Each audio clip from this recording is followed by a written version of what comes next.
Mtazamaji mpendwa, tumsifu Yesu Kristo. Mimi ni Padre Clement Kihio kutoka idara ya liturujia Baraza la Maaskofu Katoliki Tanzania. Nikuletee tafakari fupi juu ya jinsi kardinali anavyozikwa au maaskofu katika ujumla wao wanavyozikwa. Tunajua kwamba kardinali ni askofu, hivyo anazikwa kanisani. Sasa swali ni kwa nini maaskofu wanazikwa kanisani? Kwanza ni kuonyesha alama ya umoja na lile kanisa alilolitumikia, ambapo watu wanakuja kusali pale. Kwa hiyo ni umoja na kanisa zima ambalo alikuwa akiliongoza. Lakini vile vile kuna mapokeo ya kichungaji, kwamba tangu zamani wachungaji hawa ambao walitumikia kanisa zima basi wanazikwa karibu na waamini wao, hasa pale wanapofanya ibada au walipokuwa wanazoea kufanya ibada. Ndio maana askofu katika huo urithi wa uchungaji anazikwa katika kanisa ambako alikuwa anazoea siku zote kuadhimisha Ekaristi Takatifu, ambayo ndio ilikuwa kazi yake kubwa. Lakini vile vile kuna urithi wa kitume, kwamba tangu zamani za mitume na waliofuata, utamaduni huo wa kuwazika mitume na maaskofu katika makanisa ulikuwepo. Kwa hiyo basi ni muendelezo wa yale ambayo yalikuwa yanafanyika tangu kipindi hicho cha utume. Lakini vile vile askofu licha kwamba anazikwa kanisani, basi tunasema kanisani ni karibu na altare, ambapo alikuwa anatolea misa takatifu, alikuwa anatolea sadaka ya misa takatifu. Hivyo anawekwa hapo ili wanaoendelea kusali karibu na hiyo altare waendelee kumwombea katika adhimisho la misa takatifu. Lakini vile vile kuna historia na tamaduni ambavyo zikuwepo tangu zamani, kwamba licha ya maaskofu hata watakatifu walio wengi, lakini hasa wale ambao walikuwa ni maaskofu walikuwa wanazikwa kanisani ili kuwa waombezi, hasa wale wanaokuwa watakatifu kama wakina Polikapo na mababa watakatifu wengi ambao walitangazwa kuwa watakatifu. Kwa hiyo watu wangependa wanapoenda kusali basi wawe karibu na hawa ambao ni watakatifu, waendelee kuwaombea. Sasa tugusie madhehebu ya kumzika kardinali hasa nje ya mji wa Vatikani. Makardinali wale wanaozikiwa kule Vatikani, kuna utaratibu wao ambao labda una tofauti kidogo na utaratibu mwingine wa maaskofu makardinali ambao wamefanya utume wao nje ya Vatikani. Katika ujumla, makardinali wanazikwa wakiwa wamevalishwa mavazi yao mekundu.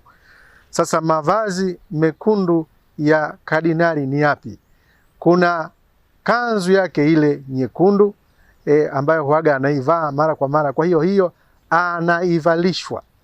Halafu vile vile atavalishwa zuketo, ile kofia ndogo ambayo maaskofu wanavaa kichwani, kwa hiyo anavalishwa zuketo yake nyekundu. Lakini vile vile anavalishwa mavazi ya misa takatifu, maana yake atavalishwa alba nyeupe, atavalishwa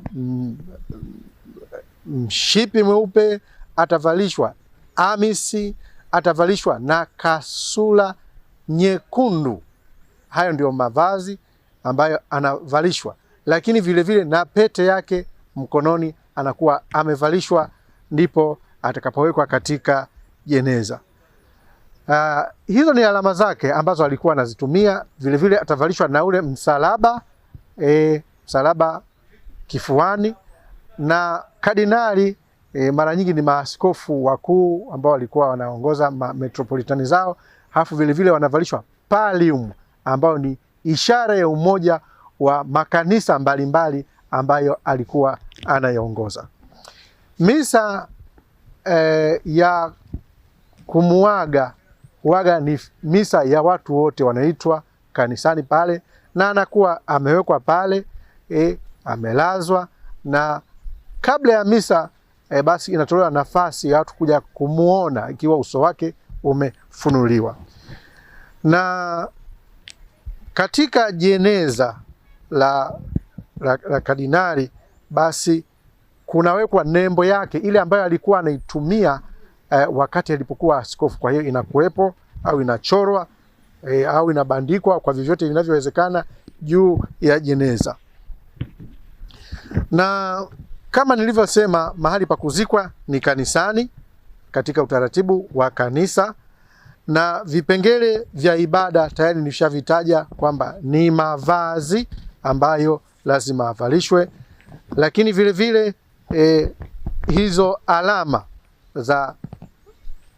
ya nembo yake pamoja na pete, msalaba kifuani, na kitu ambacho wanafanyiwa makardinali pamoja na Baba Mtakatifu kabla ya jeneza kufungwa pale mwishoni, anafunikwa na kitambaa cheupe usoni, ambapo ndio alama ya maisha ya utakatifu, lakini alama ya ubatizo kwamba yeye alibatizwa katika jina la Kristo, amekufa katika jina la Kristo. Sasa kwa nini mavazi mekundu anayovalishwa?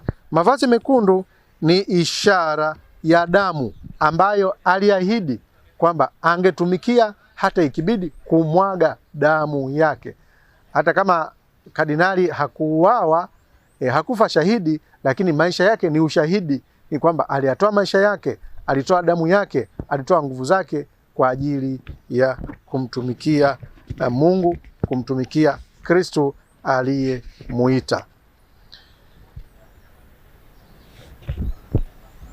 Kwa hayo machache, na kwa kadiri tunavyoenda kumzika baba yetu Kardinali Polycarp Pengo, natumaini unajua kitu gani kinafanyika, na yote ambayo utakayoyaona unajua kwamba yana maana gani baada ya kupata hii tafakari fupi.